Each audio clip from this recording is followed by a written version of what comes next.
Nakita natin yung nagaganap na impeachment trial kung saan mga corrupted witnesses ang inahaharap sa mismong impeachment court. Marami na ho ang nagko-cover at nag-live podcast patungkol sa nagaganap na impeachment.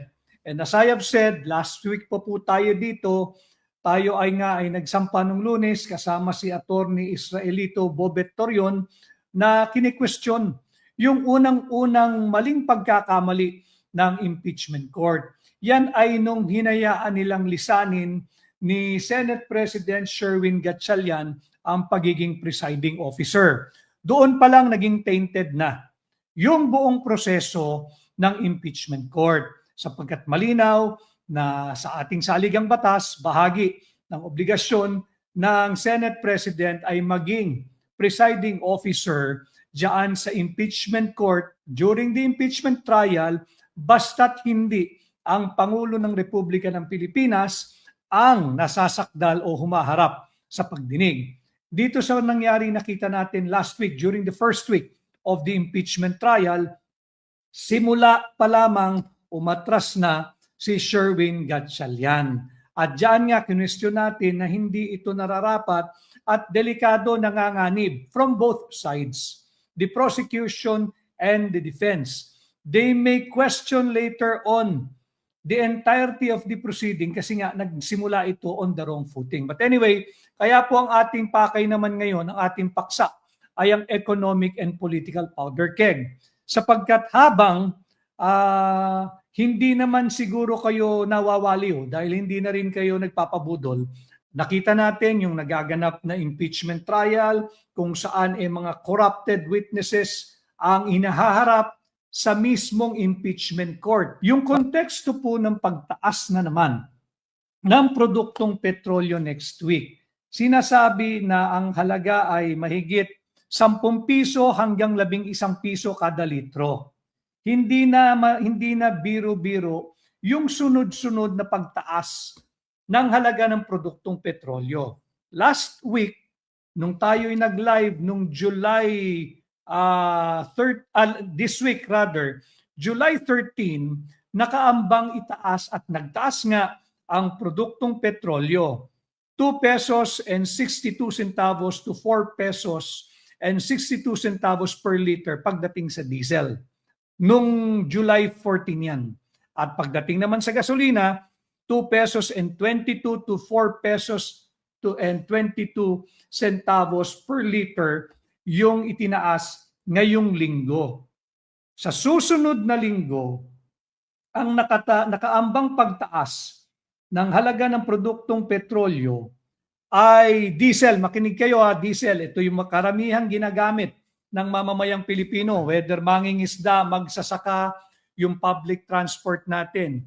Ang diesel ay nakaambang magtaas ng 10 piso hanggang 11 piso kada litro sa darating na linggo. Ang gasolina naman, 4 na piso hanggang 5 piso kada litro. At ito nga yung nagdudulot ng additional stress.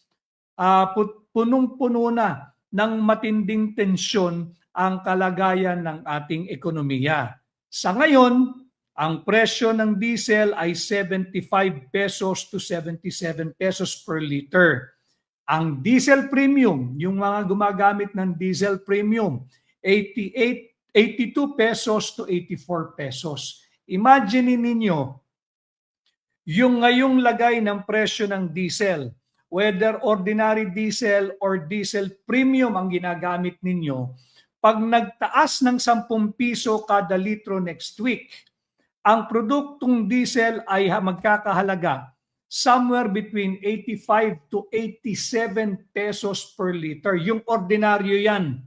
Yan yung papasanin na naman nung mga bahagi ng transport industry or transport sector. Nung mga nagmamaneho ng bus, nagmamaneho ng jeep, yung gumagamit ng produktong diesel. At yung may mga sasakyan naman, yung medyo, kung meron pa, yung medyo nakakaluwag sa buhay, kung gumagamit kayo ng diesel premium, yung 82 to 84 pesos per liter ninyo this week Pag tumaas ng 10 piso kada litro hanggang 11 piso kada litro next week, ang magiging halaga ng diesel premium, 92 to 94 pesos per liter. Balik na naman tayo doon sa inabot natin na napakataas na presyo nung buwan ng Marso, nung unang buwan nang sumiklab ang digmaan sa pagitan ng Estados Unidos, Iran at Israel.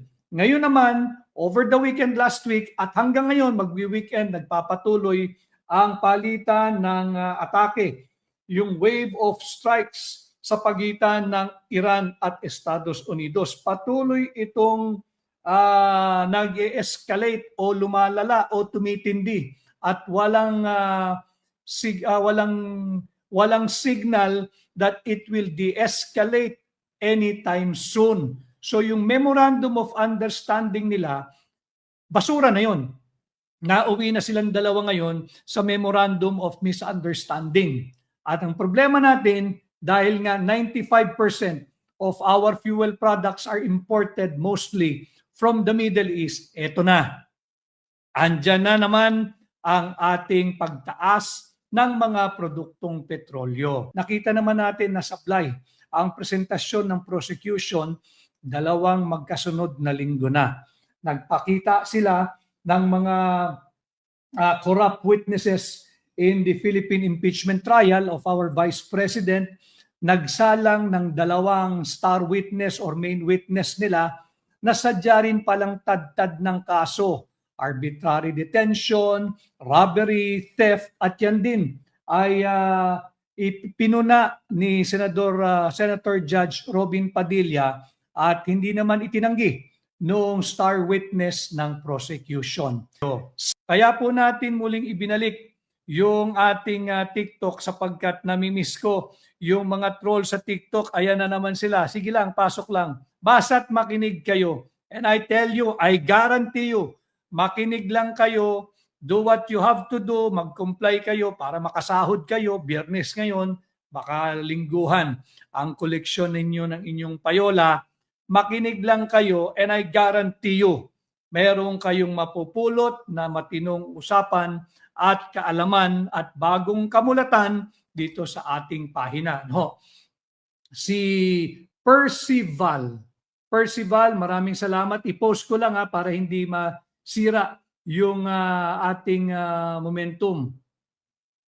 No, so nandyan ngayon yung ating pinag-uusapan. Wala pa dyan yung sa gasolina ha. Ang gasolina, depende kung ginagamit mo yung regular, premium, or high octane. Magkaganoon pa man, ang presyo ng gasolina ay nakaambang tumaas ng 4 hanggang 5 piso kada litro next week. Ito yung direktang epekto ng sigalot sa pagitan ng US at Iran diyan sa gitnang silangan at yung kanilang bakbakan pagdating sa supremacy or control of the Strait of Hormuz. Yung Strait of Hormuz, by now, alam na ninyo ano ang relevance, importance at significance niyan pagdating sa international bilang isang important maritime route. Diyan dumadaan yung mga tankers na nag-aangkat ng produktong petrolyo o langis mula sa gitnang silangan, mula sa Iran. So naapektuhan tayo. Lagay natin ang konteksto bakit natin tinatawag o sinasalarawan ito bilang isang economic and political powder keg. Ito po yung ating paksa ngayong araw sapagkat napapabayaan yung usaping ekonomiya. Nakatuon ang resources, panahon at mga tauhan ng pamahalaan sa ilalim ng Marcos Jr. administration ngayon sa walang tigil na mapanirang pamumulitika. Ito'y sa ngalan ng kanilang survival pagdating ng 2028 at hindi na napapag-usapan, hindi na bibigyan ng pansin, hindi na pagtutuunan ang usaping ekonomiya, panay destructive politics. Kanya minarapat ko na nung nagsimula ang linggo, ginabayan ko kayo nung ating paksa ng patungkol din sa ekonomiya at hindi pa natatapos ang linggo, karamihan doon ay related pa rin sa ngayon dahil nagtugma at tumpak yung ating talakayan noong Lunes. lalong sumisidhi ang sigalot sa pagitan ng US at Iran. Ito na nga ating hinaharap na talagang pabagsak ang ating piso, daos-dos ang ating ekonomiya, at tila walang direksyon kung saan tayo patungo. No? Ang ating second quarter GDP, merong estimate na ang ating second quarter GDP, ang numero po nito ay ilalabas nila, I think, first week of August. So yung second quarter GDP, inaantabayan na natin sapagkat ang forecast ng ilang ekonomista, ang ating growth lamang ay 2.6%. Pag 2.6%, higit po itong mababa sa 2.8% growth natin, if you may even call it growth, or 2.8% GDP na lang. Wala nang growth eh. Hindi na growth yun eh. Yung ating 2.8 GDP during the first quarter, many economists have given their forecast that our second quarter GDP will only be a measly 2.6%. Tatandaan ninyo na ang sinabi ni Secretary R.C. Balisacan, if we want to attain yung government projection or target pagdating sa ating economic growth, kinakailangan magkaroon tayo ng 3 consecutive quarters of 3.7 at least, 3.7% GDP growth consistently. For the last 3 remaining quarters, kinakailangan ang ating GDP growth ay hindi bababa sa 3.7%. Subalit, meron ding isang ekonomista na ang overall forecast niya for 2026 ay between 2.3 to 2.5%. Hindi natin maaabot yung target na sinet na naman ng administrasyon ni Bongbong Marcos. Bakit mahalaga ito? Sapagkat pag hindi natin naabot ang target GDP for the next 3 consecutive quarters na 3.7% no less, ama din yung sinabi ng isang kolumnista at ekonomista na si Alex Magno, maaari na nating i-write off ang 2026 at tratuhin siyang isang lost year. Lost year of economic growth opportunities for us Filipinos. Hindi madali yung 1 full year na nawala dahil lamang sa mapanirang uri ng pamumulitika. Tugunan natin yung propaganda na ginagawa ng pamahalaan. Meron daw silang Executive Order 110, yung uplift, yung Unified Package for Livelihood, for Industry, for Food, and Transport Assistance Program. Para po sa kaalaman ng uring manggagawa, ang mga middle class, ang working class, kayo ang bumabalikat ng bigat ng pagsusustento dito sa halos walang katapusang ayuda. Ang beneficiaryo ng uplift, virtue of EO 110 ni Bongbong Marcos, yung 4-piece beneficiary. May tinatanggap na yung mga 4-piece. They're numbering around 3.5 million beneficiaries. Bibigyan sila ng one-time 2,000 pesos subsidy. Buti pa sila. May 4-piece ka na, may additional 2,000 ka pa. Hindi tayo natatapos doon. Meron ding kategorya na tinatawag na near poor household. Yung malapit ng maging mahirap, at marami na tayo doon. Yung malapit ng maging mahirap, nanganganib ng maging mahirap. Ang kanila pong bilang ay 2.5 million. Dagdag mo dyan yung tinatawag na low-income workers. 15 million ang bilang nito. Itong dalawang kategorya, yung near poor, yung malapit na maghirap na mga tahanan, yung mga miyembro nito, at yung mabababang income ng mga manggagawa, bibigyan sila ng ayuda by virtue of uplift ng 2,000 kada buwan mula ngayong buwan ng July hanggang December of 2026. Bakit mahalagang pinag-uusapan natin dito? Sapagkat ang ating susunod na tanong, paano? Paano ang middle class? Ano ang ibinibigay na tulong, ayuda, alalay ng pamahalaan sa ilalim ng Marcos Jr. Administration sa middle class? Ang middle class ang bumubuhat. The middle class are the ones doing the heavy lifting pagdating sa revenue generation ng pamahalaan. Yung lower middle class, yung middle class, at yung upper middle class. 63% of all taxes collected, yung mga withholding taxes, ang bumabalikat nito, kayo, middle class. Tanong, meron na bang naibibigay na tulong ang administrasyon ni Bongbong Marcos para sa middle class?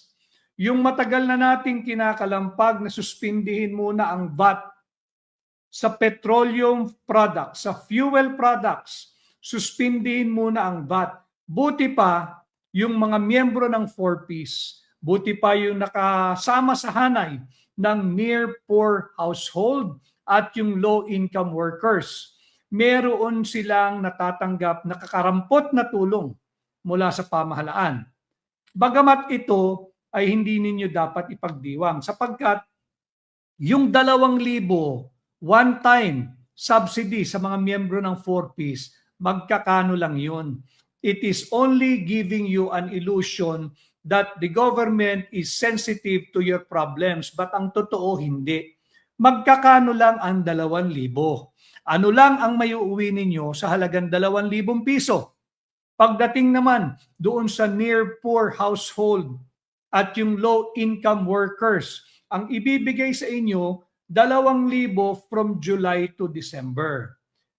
Tama rin naman sa ating pananaw, 1 peso is better than nothing. Pero dito kasi pagka nakita mo, makikita mo yung contrast eh. Binibigyan lang kayo ng 2,000 piso on a very limited time frame between July, ngayong buwan, hanggang Disyembre. 2,000 pesos. Baliwala sa kanila ito eh. Kung inyong aalalahanin ang mali-malitang pera na kinukurakot at nauuwi lamang sa korupsyon. Bakit ito'y tinatawag nating economic and political powder keg? Irap na ang middle class. Ang middle class ang nagpapasa ng laban. Ang middle class ang nagpopondo sa lahat ng ayudang ito pero hindi binibigyan ng tax relief o anumang tulong ang mga middle class. Bagkus nakikita ng middle class ninanakaw ang bilyon-bilyon piso, daang bilyong piso, trilyong piso na dapat sana'y ibinigay at iginugol sa infrastructure projects, lalong-lalo na yung flood control projects. Na alam naman natin, kung hindi ito'y totally ghost flood control projects, ito'y naiwi sa isang substandard flood mitigation projects. So paano ang middle class? There might not be a middle class status anymore. Pag nagpatuloy ito, baka mabura ang ating mga middle class. Baka mabura ang ating mga middle class at nakikita naman natin kung gaano nakatindi ang pagitan, yung pagitan sa yaman ng mga mahirap, yung mga naghihirap, yung mga magiging mahirap at yung mga bagong mahirap kung iahambing mo sa kakayahan at kayamanan ng mga mayayaman.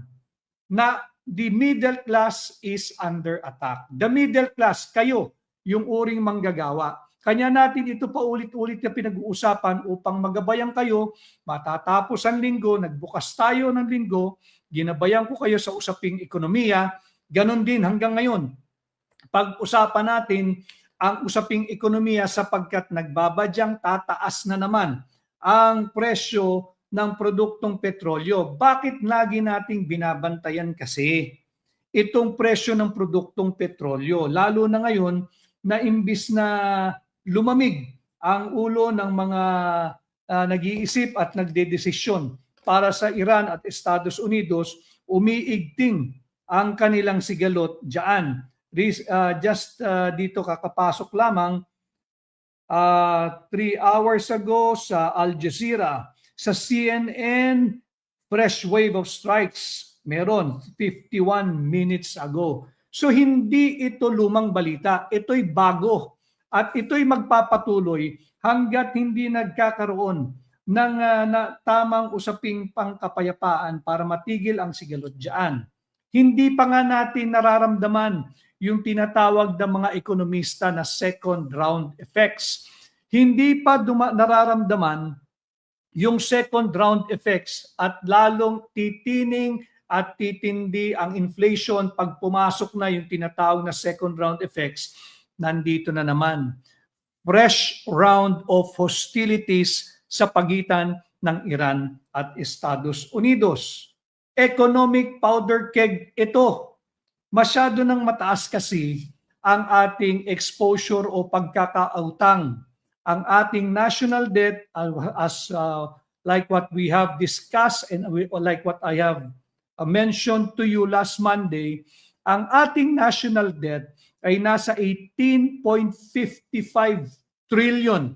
18.55 trillion pesos na. At end of first quarter of 2026, lalagyan natin para maintindihan ninyo. Pagkatapos ng first quarter of 2026, ang ating debt to GDP ratio ay 65.2%. Napakataas na ito. Masyado nang mataas ang ating pagkakautang, ang ratio ng ating debt to GDP, at napakataas na ng ating national debt at 18.55 trillion pesos. Subalit, napakababa, napakabagal ng pag-usad ng ating ekonomiya. First quarter, only 2.8% ang ating GDP. At tinataya ng mga mahuhusay na ekonomista na maaring 2.6 lang ang ating GDP ngayong second quarter na ang numero ay ilalabas. Siguro ito ay first week of August. At alam naman natin, pag pinag-uusapan natin ang economic powder keg, nandiyan yung paglobo o hyper-indebtedness. Lobo na yung utang natin eh. Lagpas-lagpas na tayo doon sa international prudential threshold of 60% ng ating debt to GDP. Pwede kang umangat, halimbawa 65% na ang ating debt to GDP, kung higit namang mas mabilis ang pag-unlad, paglawak at paglaki ng ating ekonomiya. Kung sabihin natin nasa 6-7% sana nung first quarter, medyo mapapawi ang ating pangamba. Pero hindi, mga kababayan. Ang ating first quarter GDP ay tanging 2.8% lamang. At pag nagpatuloy itong hyper-indebtedness, itong wealth inequality, nabubura na ang middle class dahil wala namang binibigay na tulong ang pamahalaan sa middle class. Nabubura na ang middle class, yung inflation, it will continue to erode your and my purchasing power. Yung inflation, ang epekto niyan, higit naliliit ang halaga ng ating pera. Yung 1,000 ninyo, higit kakaunti na ang inyong mauuwi pag kayo'y nagpunta sa pamilihan, sa palengke, or sa grocery.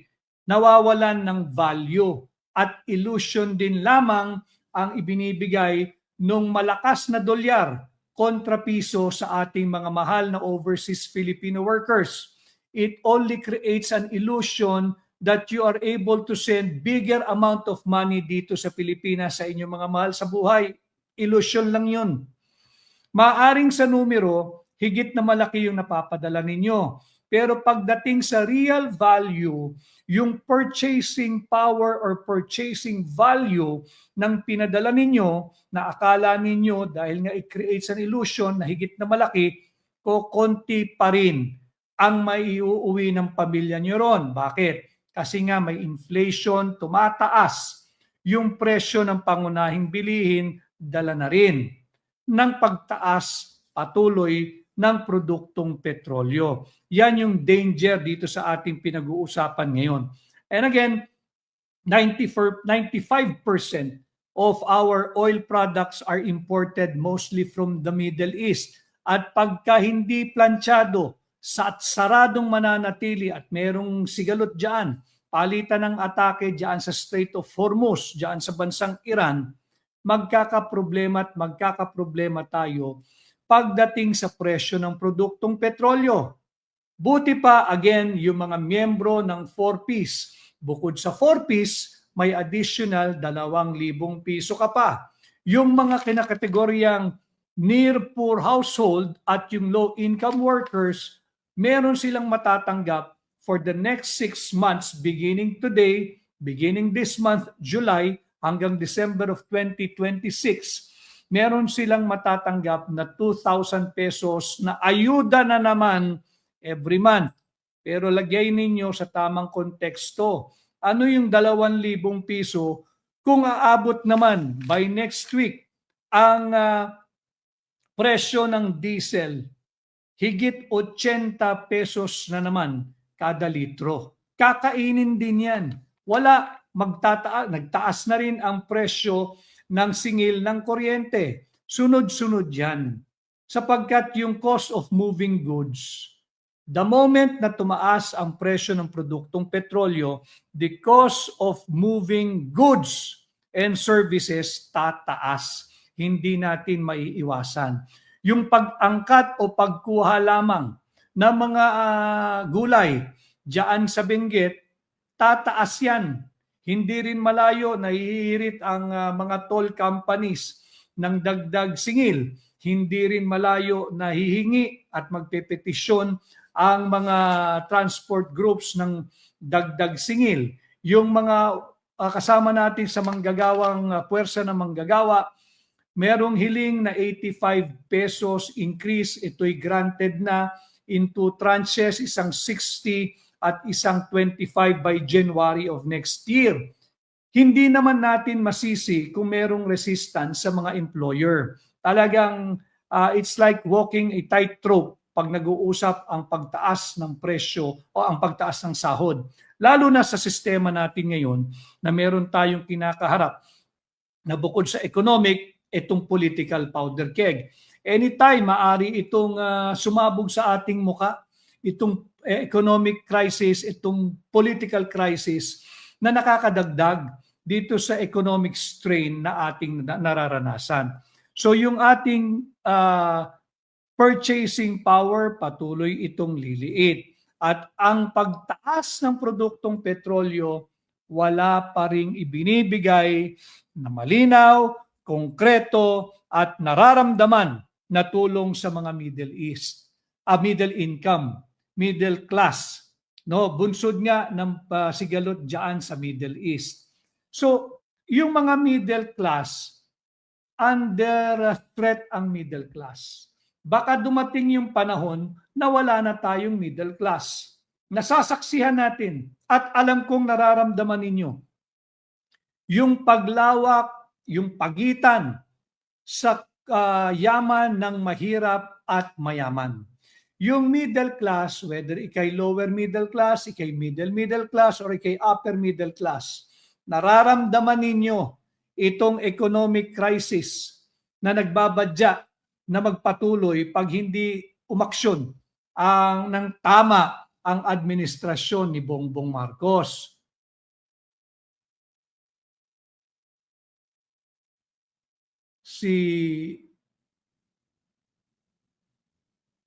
Sabi ni Ronaldo Matugina, sige mag-engage po kayo at pagbibigyan daan ko yung inyong komento. Sabi ni Rex Mendoza Catalan, pag nagmahal gasolina, nagmamahal din po ang mga bilihin. Tama yan.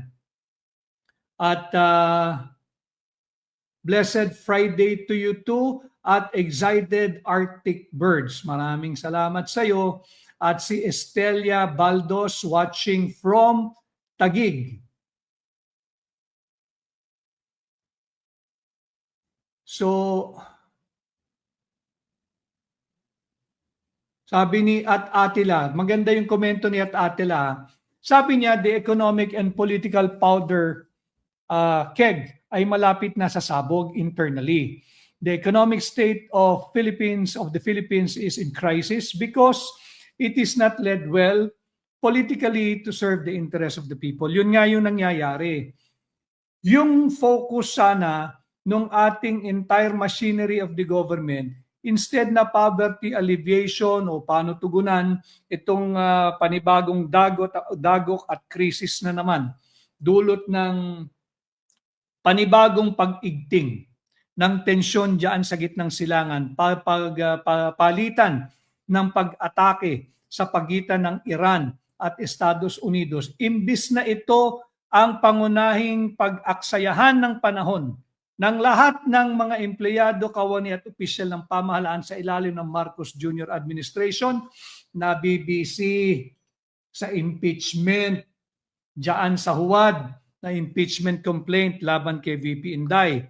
So itong economic powder keg, ang mitsa nito ay yung global oil crisis at mahinang piso. Patuloy ang paghina ng ating piso. Dala na rin yan nitong tensyon sa gitnang silangan. Ang pulbura, yung nabanggit ko sa inyo, yung napakataas nating national debt, 18.55 trillion pesos na ang ating national debt. At isa pang pulbura ay yung matumal, mabagal, makupad na paglago. Kung may tuturing mo mang paglago, yung 2.8% GDP noong first quarter ng ating ekonomiya. Para yung home management uli, home economics uli.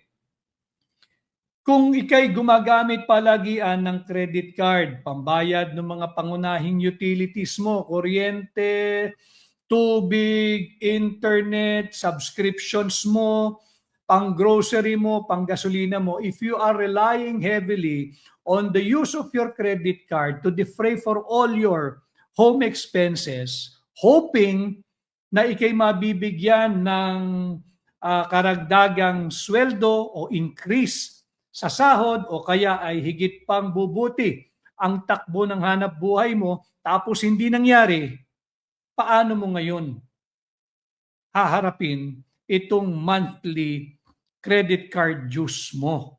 Ganyan ang nangyayari sa atin.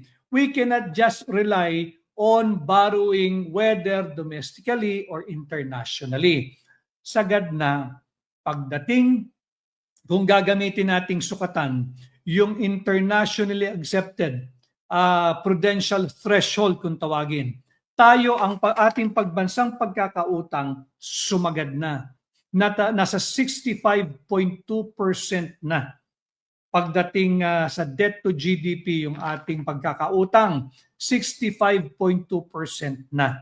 Ang generally accepted standards sa developing or emerging nation, kagaya natin or economy, ay 60%. Tayo ay sumagad na. At wala namang bagong pagkukunan ng revenue o ng pera ang pamahalaan. Kaya ngayon, yung middle class, kubang-kuba na. Kakabayad ng buwis, hindi pa man nakukuha yung sahod, bawas na yung buwis. And yet, you do not get any help from the government. Ayaw tanggalin yung VAT, pansamantala, suspindihin yung VAT dyan sa produktong petrolyo. May nakapagsabi sa akin, hindi nila gagawin yan.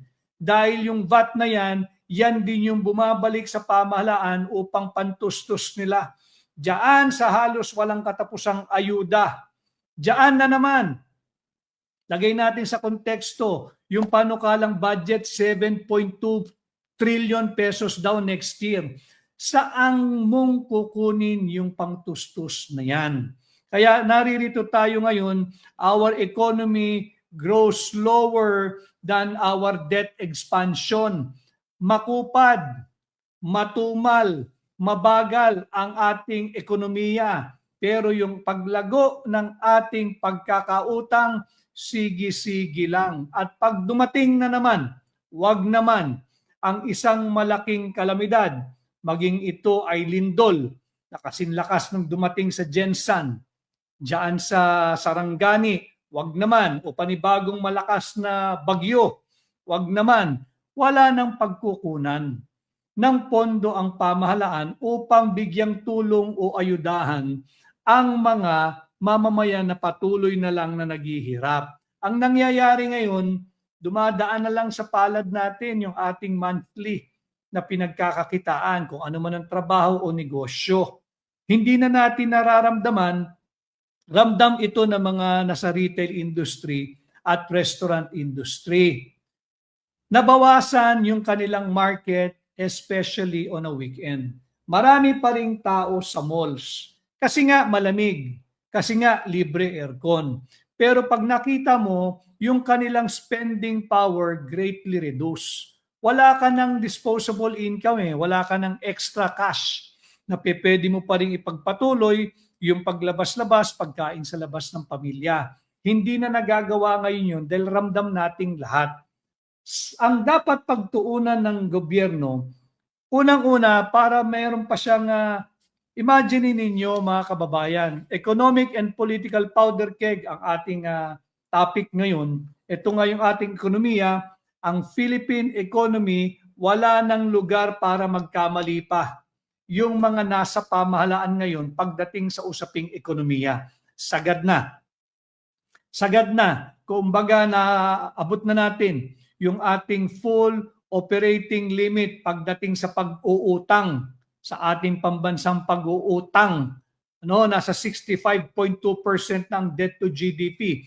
There is no more room for error doon sa mga nagmamaneho ng ating ekonomiya. Yung ating debt to GDP, 65.2%. Ang ating projected or forecasted GDP for second quarter, 2.6%. Napakababa nun, hindi mo kayang habulin itong napakataas na pagkakautang natin bilang isang bansa. Whether domestic or sa foreign loans natin kinuha yan, kinakailangan pa rin natin na bayaran yan. Ngayon, yung political powder keg, hindi rin ito nakakatulong, yung impeachment trial na nagaganap. Saan ka naman nakakita? Yung presidente na ang trust rating ay negative 27, nakuha pang ipa-impeach at ngayon nga'y dinidinig ang kanyang vice-presidente na ang net satisfaction ay 31, positive 31%. Saan ka nakakita nun? Yung negative 27 na presidente at ang kanyang mga alyado, pinagsisiksikan pang ipagpatuloy itong bulilyaso naman nilang articles of impeachment. Nakita natin, 2 linggo na nagdidinig yan. Ako nga hindi ko na pinapanood Naantabayanan ko na lang yung mga nagbo-voluntaryo magbigay sa akin ng summary, yung ibang volunteer staff natin na nagbibigay ng summary, sapagkat alam naman natin bulilyaso for the 2 weeks na nasaksihan ninyo yung mga nanonood ng live dyan sa impeachment trial, walang napapatunayan ang prosecution. In fact, sila ang nagdiskaril ng mismong kaso nila. Pagka sa isang trial, uunahin mo yung kaso na sa tingin mo ay mayroong kang pinakamataas na tsansang makakuha ng conviction. Hindi ang impeachment court ang nagpataw ng obligasyong ito sa prosecution. It was the prosecution who presented na uunahin nila itong issue ng grave threat. Walang napapatunayan sa loob ng 2 linggo. It's a total waste of our money again. Taxpayers' money. Saan ka nakakita? O ulitin ko, nanonood ang buong bansa, pati na rin yung iba't ibang Pilipino saan mang panig ng mundo. Saan kayo makakita? Nag-i-impeach ang negative 27 na administration, yung negative 27 na trust rating, negative 27 trust rating sa isang net satisfaction positive 31 na Vice President, no?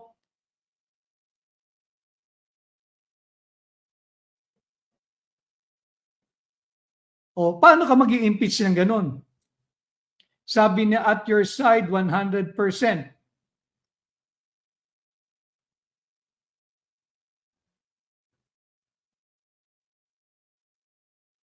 At sabi ni, maraming salamat si Catalina. Catalina Camenforte watching from Tacloban. Sabi ni at Huwad Wink, swerte na kung maka 2.6 GDP growth sa second quarter. I always hope na malaki ang ating GDP bilang Pilipino at para sa Pilipinas. Pero pag nakita mo naman na ganito yung mga nagmamaneho ng ating bansa, paano ka aasa? Paano ka magiging positibo? 'Di ba? So yung impeachment is adding pressure to this economic powder keg na ating nasasaksihan at nararamdaman pare-pareho. Huwag na tayong magkunwari pa pare-pareho. Ramdam natin na mayroong problema pang-ekonomiya. Ramdam natin na may problema sa pananalapi ang mga Pilipino at hindi sagot ang ayuda. Kinakailangan dito yung holistic approach kung paano natin ma-uplift yung ating economic status. Hindi rin tugon yung uplift yung 2,000 kada buwan for the next 6 months doon sa mga beneficiary, that is not enough. That will never be enough. At uulitin ko, hindi sanay manlimos ang mga Pilipino. Huwag natin silang lunurin sa kultura ng paglilimos. Matigas ang tuhod nating mga Pilipino. Ang hinihingi ng Pilipino, katinoan sa pamahalaan, trabaho, oportunidad na patas, pagkakataon na patas at negosyo. Hindi limos, hindi ayuda. Walang dangal diyan sa ayuda. Para maunawaan ninyo kung nasaan tayo ngayon bilang Pilipino, bilang isang bansa, and collectively and individually. Dahil itong patuloy na pagtaas ng produktong petrolyo, tatamaan tayo lahat dito. Huwag na tayong magkunwari. Ramdam natin lahat yan. Kaya nga itong impeachment ay nakakadagdag sa pressure. Why?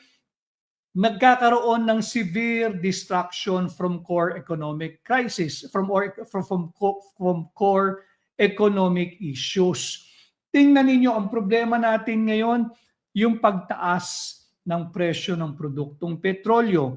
Kung hindi sana tayo nagpadala doon sa mga humihingi ng huwad na transparency at accountability. I am for transparency. I am for accountability, full accountability.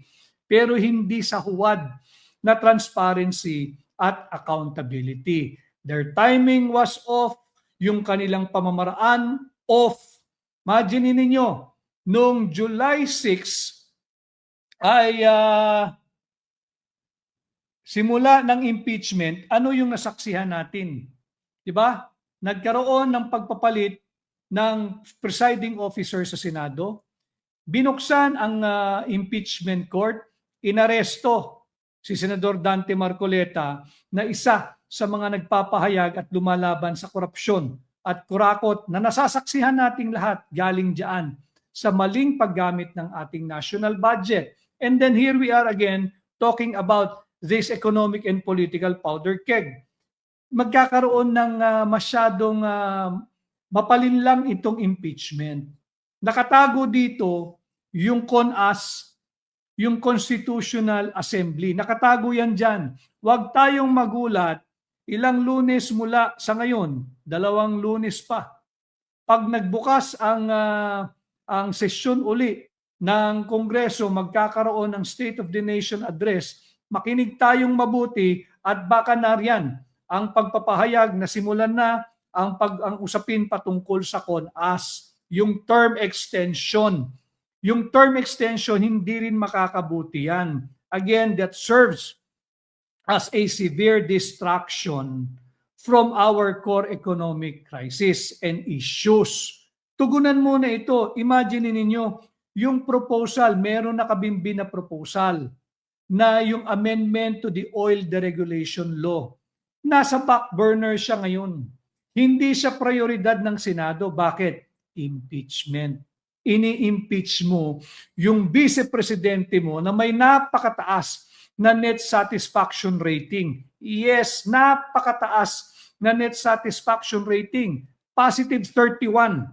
Bakit napakataas? Sino yung nagpapa-impeach? Yung presidente, yung namunguna sa administrasyon na ang kanyang net trust rating ay negative 27. If you're coming from negative 27, talagang napakataas nung positive 31 net satisfaction rating na ibinibigay, iginawad ng mamamayang Pilipino kay Vice President Inday, na siya naman ngayon ang subject ng huwad na articles of impeachment na dinidinig diyan sa impeachment court. Nagkakaroon tayo ng impeachment trial, pero questionable yung pagtatalaga sa ngayon presiding officer ng impeachment court na si Senator Judge Chis Escudero, sapagkat ayaw gampanan ng Senate President yung kanyang sinumpaang tungkulin na maging presiding officer ng impeachment court hanggat hindi Pangulo ng Pilipinas ang liniliti. So nakakadagdag yan. Plus of course, yung pagkakasira ng kumpiyansa ng ating mga investors, yung mga mamumuhunan, whether foreign or local investors. Nakikita natin dyan na naghahanap kasi mga kababayan yung ating mga mamumuhunan, whether ito'y banyaga o lokal na mamumuhunan, nung predictability. Yung nakikita natin ngayon, very unpredictable. Nandyan yung selective justice, nandyan yung political persecution sa mga kritiko ng administrasyon. Walang clear rule of law. Kaya ang dami nagtatanong, meron pa bang batas na umiiral sa Pilipinas? Kaya patuloy-tuloy yung ating pakiusap sa mga nasa pamahalaan, yung mga sundalo, yung mga pulis, uphold, defend, and respect the Constitution. Ang inyong loyalty ay sa saligang batas, hindi sa mga political personality, kahit sila pa nag-appoint sa inyo.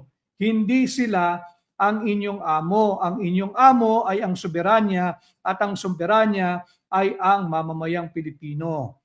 Bakit na less than 2 years, may nagsusulong na naman, nabubuhay na naman ang usaping CONAS at no election. Ang layunin lang nito talaga ay higit na pahinain ang ating demokrasya at mapanatili ang kanilang sarili, ang kanilang angkan, ang kanilang pamilya, at ang kanilang mga kasabwat sa poder ng kapangyarihan. Pero wala namang naitutulong upang mapabuti ang ating ekonomiya na nararamdaman natin ngayon na talagang nanganganib na. At ang ginagawa nila pa, alienated na yung gobyerno eh.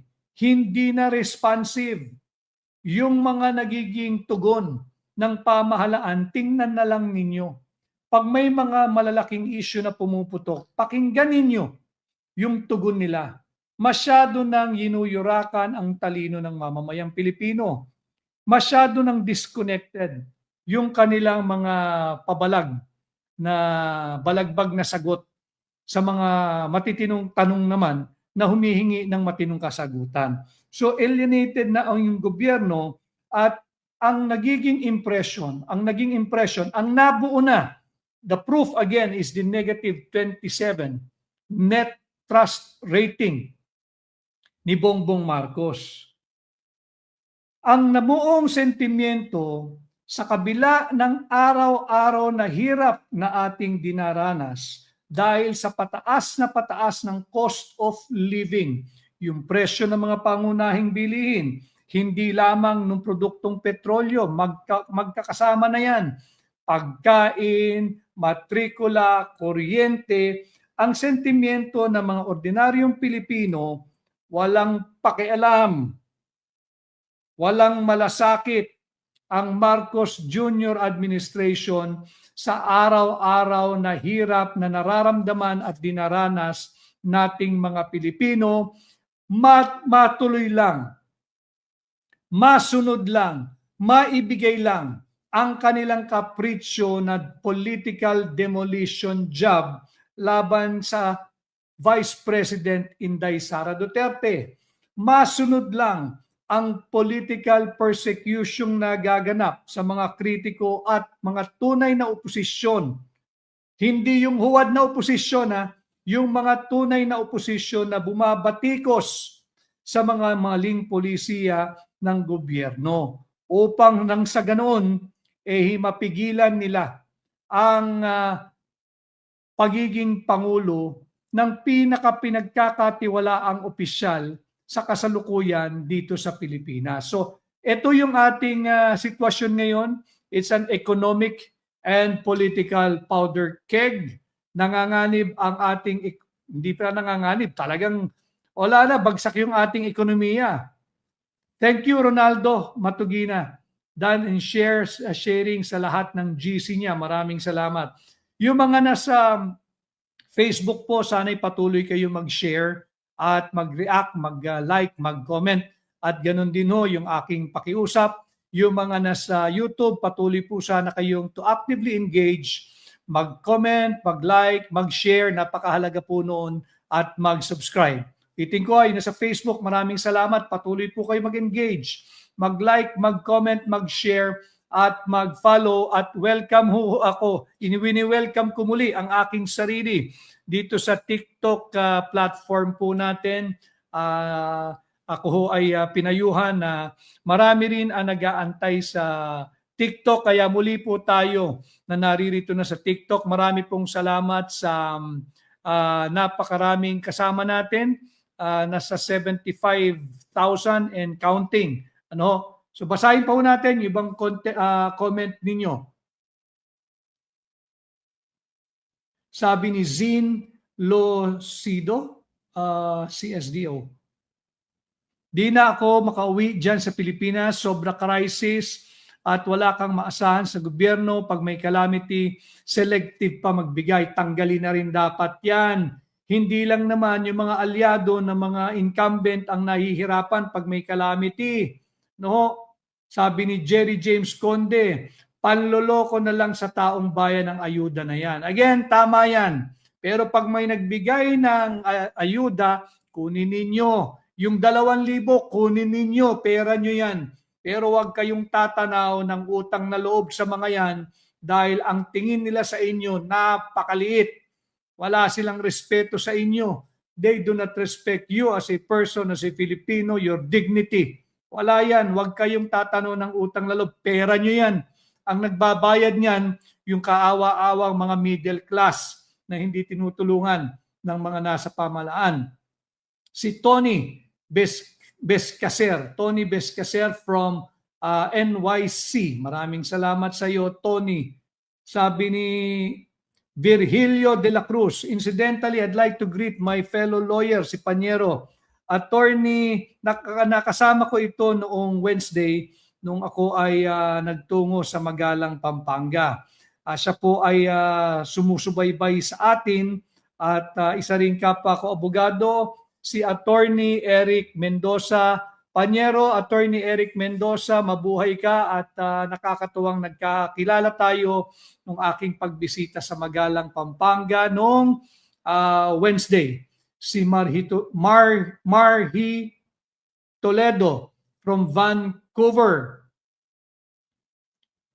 Annalisa Garlando, magandang araw din sa iyo. SDS New York, maayong gabi sa kanila, maayong 11-12, maayong adlaw, SDS New York. Maraming salamat sa inyong pagsama. Si Ruel Dancel family from Australia. So mahalaga yung inyo pong pag-share whether you are in Facebook, whether you are in YouTube, sapagkat marami po, higit pong marami ang naaabot ng ating napakahalaga mga talakayan. Sinisikap ko po at tayo po'y naghahanda tuwing meron tayong live podcast para mabigyan kayo ng napapanahon at tamang impormasyon, lalo na sa usapin ng ekonomiya. Dahil napapabayaan na po ito very busy sila diyan sa huwad na articles of impeachment, nakalimutan na yung mga mahalagang dapat ayusin ng legislative department, Senado at mababang kapulungan. Ano na nangyari doon sa mga sinisigaw ng mamamayang Pilipino to amend certain provisions of the oil deregulation law? Natabunan na dahil nga dito sa impeachment. Lagay natin uli sa konteksto ha. Ang nag-i-impeach, negative 27 ang trust rating. Net negative 27. Negative 27 ang trust rating. Ang ini-impeach, positive 31 ang net satisfaction rating. Para matabunan yung issue ng flood control corruption. Babalik tayo dyan. Babalik tayo sa flood control corruption. Hindi natin titigilan yan. Si Mong Tubers from San Mateo, Rizal. Si Nelia Pantonilla Namura from Tokyo. Dami tayong kasama, nagmumula sa iba't ibang panig ng Pilipinas at nagmumula sa iba't ibang panig ng mundo. Si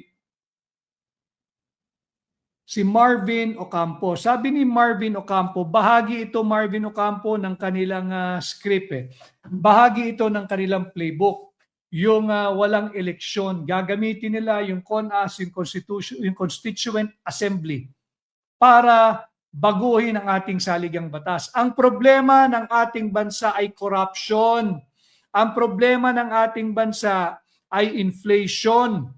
Ang problema ng ating bansa, yung tumaas na naman na unemployment rate na nasa 2.5 million Filipinos na.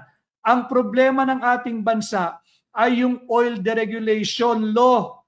Yan ang dapat ninyong asikasuhin. Huwag ninyong pakialaman ang ating konstitusyon dahil hindi kayo nararapat maging bahagi ng pag-amyenda o pagrebisa ng ating saligang batas at pagpapalit ng anyo ng ating pamahalaan mula dito sa existing natin na presidential na gagawin ninyong parliamentary.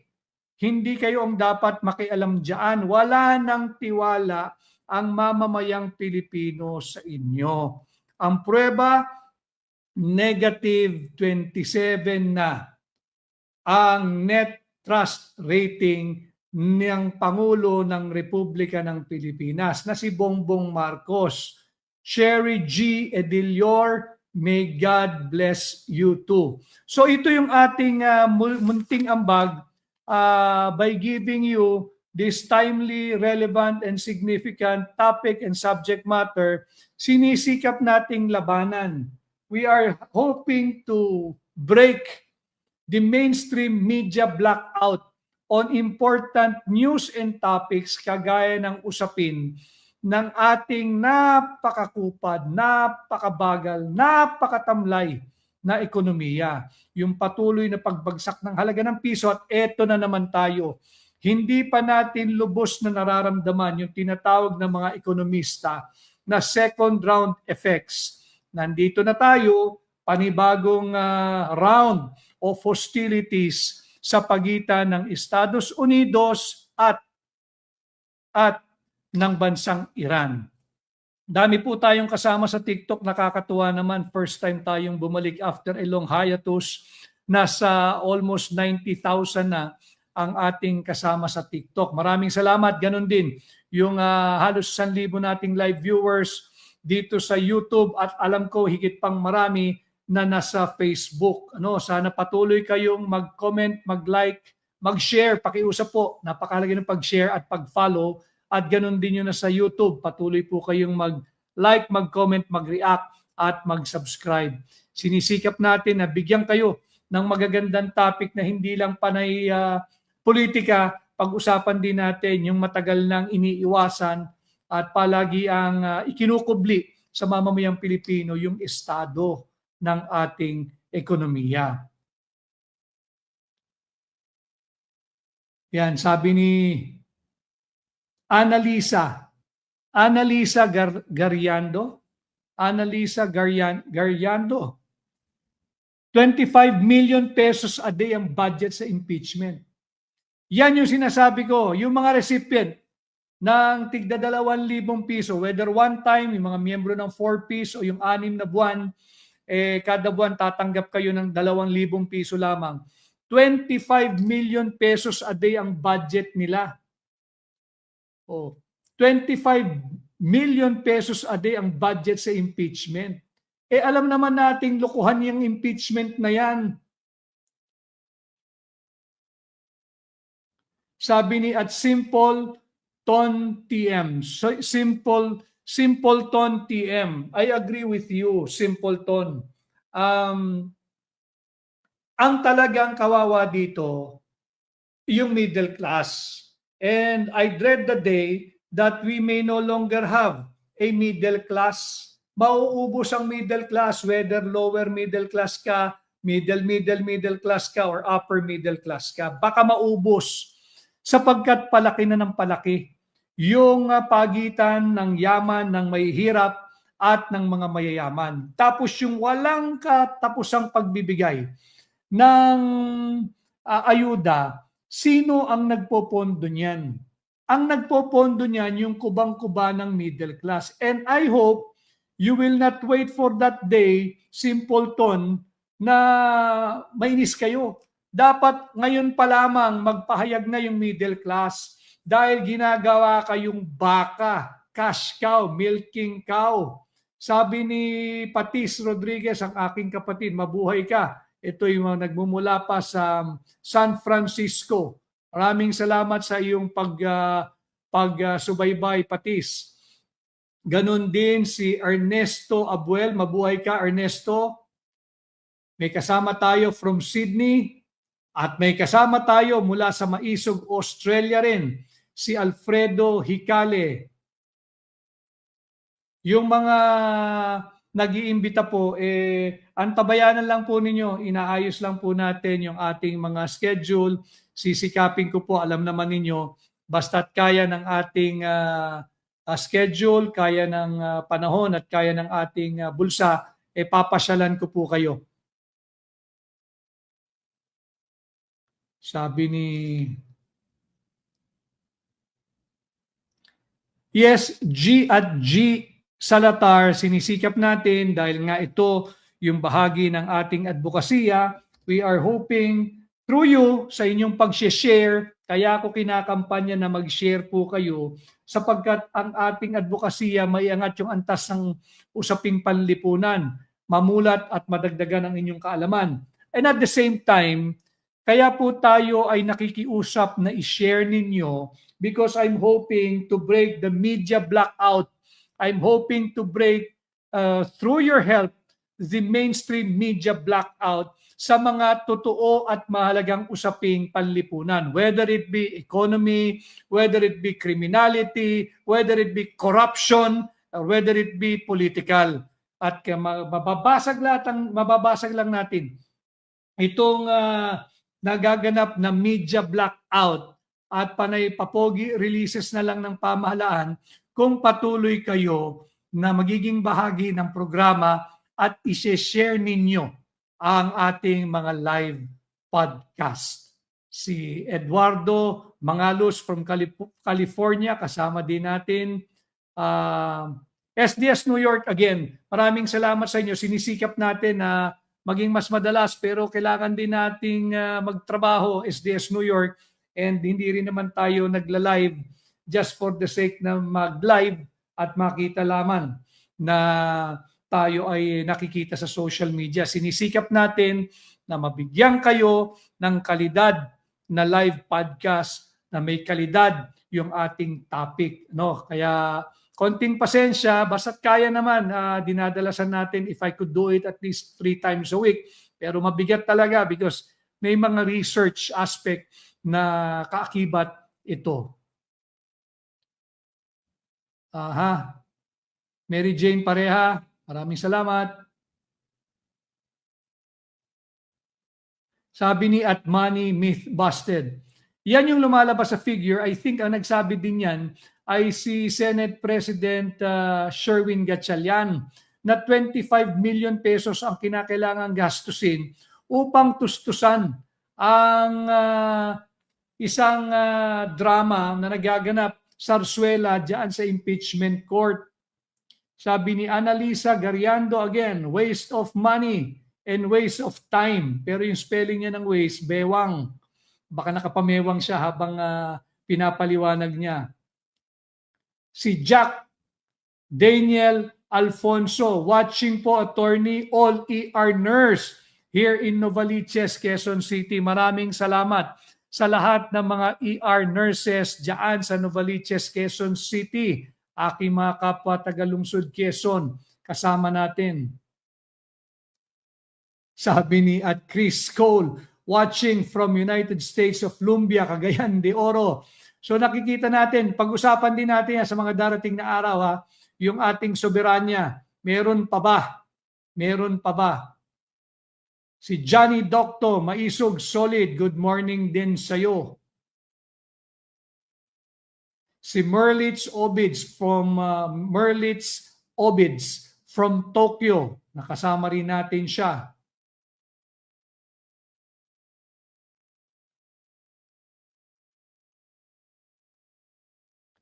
Stone-hearted man, team live naman, attorney while eating lunch.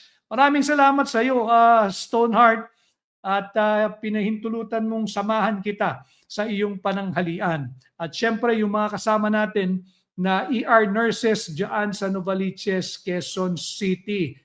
Patuloy po kayong sumubaybay sa ating pagla-live dahil binibigyan po natin ng panahon talaga kagaya nito. Kung meron pa, sinabi ko na ito kasi last week bago magtaas ng 4 na piso kada litro ang produktong diesel at gasolina. Ngayon na naman, kung meron pang mabubunot, magpakarga na kayo dahil nagbabadyang magtaas ang produktong petrolyo, ang diesel, mga 10 hanggang 11 piso kada litro, ang gasolina, 4 hanggang 5 piso kada litro. Pilipino, Pilipinas, kaya pa ba?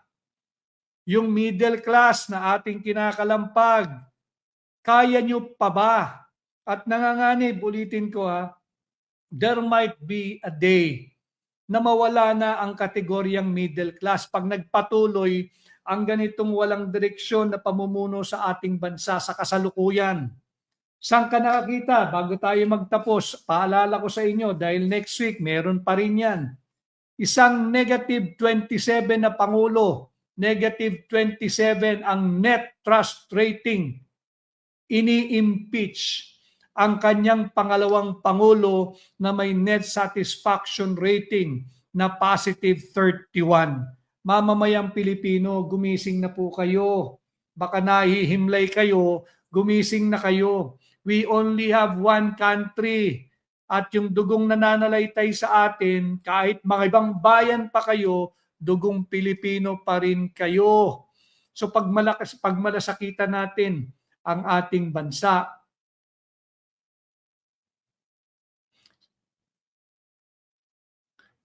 This is also a very valid point ni Lebron. Impeachment or not, the systematic corruption, Maleta, Payola, Soul system, and the deception of handing out ayuda to the poor is not geared towards true economic relief or progress, but only for political reasons. Tama ka, nais lamang nilang hawakan sa liig ang mamamayang Pilipino, diktahan pagdating ng panahon na pag-uutusan nila kung sino ang kanilang pipiliin at iboboto. At pampataas na rin yan ng negative 27 rating, net trust rating ni Bongbong Marcos. Mildred Vio Vicente, nililihis ang flood control issues. You are also correct. That is why I am constantly reminding you through my humble channel that the real challenge wala pang napapanagot. Mag-iisang taon na, SONA na naman, wala pa ring napapanagot na malakit dambuhalang magnanakaw ng pera nating mga Pilipino. So ito po ang ating naging talakayan ngayong araw ng Biyernes, July 17, 2026. Maraming salamat sa lahat ng tumangkilik, sumuporta at sumama at nanood. Sana po'y patuloy kayo na mag-engage, patuloy po sana kayong mag-like, mag-comment, mag-react, mag-share at mag-subscribe sa YouTube at ganun din ho. Yung nasa Facebook, sana'y patuloy kayo na mag-comment, mag-like, mag-react, mag-share at mag-follow. Maraming salamat sa halos 100,000. Konti na lang ito. Magwa 100,000 yung kasama natin. Yun, 100,000 na. 100,000 yung kasama natin sa TikTok. Maraming salamat. Tuloy lang po yung ating advokasya na may angat ang antas ng pampublikong diskurso. And again, nais kong tumulong na mabasag natin. Nais kong magbigay tulong to help breaking the mainstream media blackout of all the important news and information that is happening to our country na dapat ay mapahatid sa inyo. Kaya mahalaga na maging bahagi kayo nito sa pagbabasag natin ng mainstream media blackout sa pamamagitan ng pag-share ng ating live podcast. Muli, maraming salamat po sa inyong lahat. Magkita-kita tayo muli next week. Ako po muli ang inyong kaibigan, Attorney Vic Rodriguez, Pilipino, abogado maisog, kasama ninyo sa paghingi ng tunay na transparency at full accountability. Happy weekend po sa ating lahat.